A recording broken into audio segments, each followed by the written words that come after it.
to go ahead with the shaping. Most recipes start with a half recipe of dough. This makes about 8 large croissants. You can certainly make mini croissants. It'll make a dozen of the Croissants or the morning buns, both of which get baked in a muffin pan. So you can make mini croissants, you can make large croissants, whatever you want. Just a guideline, okay? So half recipe of dough, looks like this. Okay, you can see all the layering in there of butter and dough. My dough's getting a little soft. I rolled it out to the size of our template again. Okay, so just using this as a guideline for right now. Rolling it out.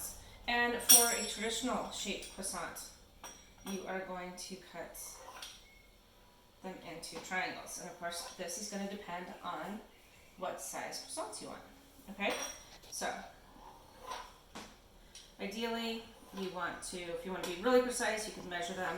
You want all your pieces of dough to be the same size so you don't get baby croissants and large croissants on the same sheet pan because they won't bake evenly. Use something sharp to cut them so you don't tear the dough like that.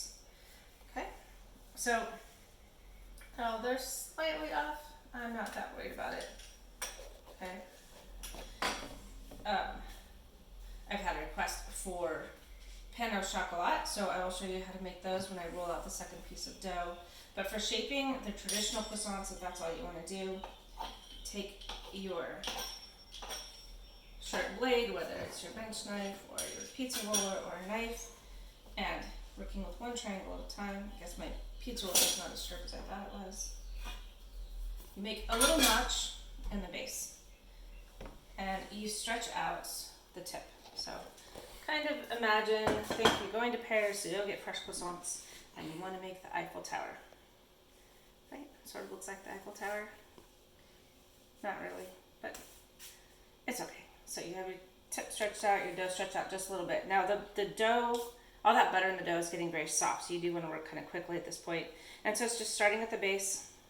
You go ahead and you just roll it on up, just like this. All right, so when you put them on your baking sheet to bake, you make sure that tip is underneath so that it doesn't pop up during the baking time and burn. And you also lose your traditional shape. Okay, so again, a little bit of a tug here, a little bit of a tug here. And if you're not too delicate, you will pinch the tip of your tower right off. Just put it right back on, because that will go underneath your croissant and no one's going to see it anyway. Right? So, again, you can wrap this up, half your dough, store it in the freezer, label and date it so you know how old it is. You can form all your croissants like this, freeze them that way, and then all you have to do is proof them and bake them. The pain au chocolat are they're kind of the squares. That'll be the next sheet of dough. But you could just sheet it all out and cut it into little squares if you wanted to. And as far as the proofing goes, and I'm not going to video that because it takes too long, but as far as the video or the proofing goes, these get egg washed twice. So after you shape them, you lay them out on your parchment lined sheet pan, or your soap pat if you like. I prefer parchment. And you give them a little brush with egg wash. The egg wash consists of some heavy cream and some egg yolk or a whole egg. You whisk it up and you brush it just over the surface this way. Try not to get into these cut edges here, okay? Because that will bake first and that'll seal it, and you won't get all the rise in the oven. So you brush them once, you cover them loosely, you let them proof until they at least 50%. So they're not really going to double in size, but they will kind of jiggle a little bit like a marshmallow or Jello jiggle. They'll be puffy. When you push on them gently, your fingertip will stay indented and you'll kind of feel some of those air bubbles underneath popping underneath your finger.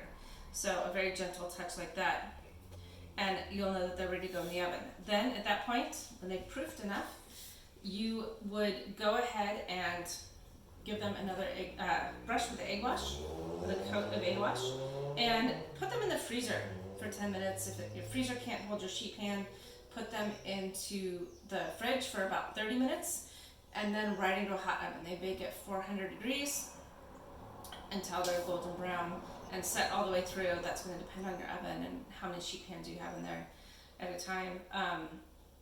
But the idea is the cold butter into the hot oven gives you the best rise. So before the butter has a chance to melt, it'll produce some steam. It'll give you some puffing and some helps with those flaky layers. And that is croissants.